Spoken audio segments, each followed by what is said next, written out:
نہیں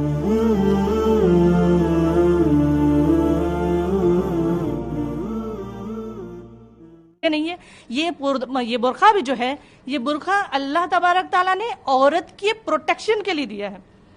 اگر پروٹیکشن، لوگ اپنے گولڈ کی جویلری کو کیا راستے میں کھلے عام کھول کر چلتے ہیں؟ نہیں نا. جو ان کے لیے امپورٹنٹ ہوتی ہے جو چیز، جیسے ڈائمنڈ ہے، راستے میں کوئی کھول کر چلتا ہے؟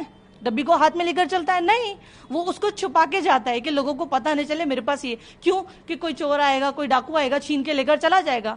جس طرح جو چیز امپورٹنٹ ہوتی ہے نا، جتنی زیادہ امپورٹنٹ ہوتی ہے نا، اس کو لوگ اتنا زیادہ چھپاتے ہیں، اس کو کھولتے نہیں ہیں. اسی طرح ہمارے رب کے نزدیک یہ عورتیں نا، اللہ نے، اسلام نے جتنی عورتوں کو عزت دی ہے، جتنا رتبہ اسلام نے دیا ہے، وہ کسی نے نہیں دیا ہے.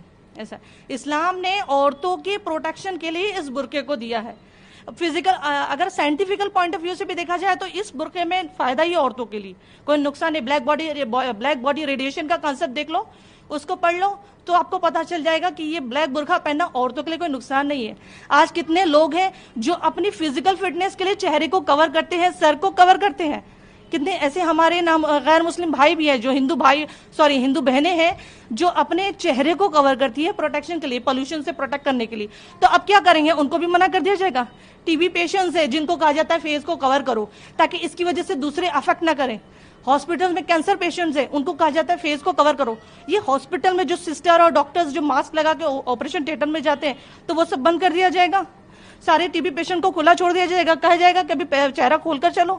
نہیں نا، ان سے بھی کہا جائے گا کہ چہرے کو ڈھکنا کیا مقصد ہے؟ ان کا پروٹیکشن ہے. ویسے یہ جو برقعہ ہے نا، ایک عورت کا پروٹیکشن ہے، اس کے اوپر قید نہیں ہے، اس کے اوپر اس کو روکنے کے لیے یا اس کو دبانے کے لیے نہیں ہے، یہ اس کو پروٹیکٹ کر کے بڑھانے کے لیے، اٹھانے کے لیے. آج برقعے میں عورتیں کہاں کام نہیں کر رہی ہے. I am also physics professor. I have also taught for more than 3 years in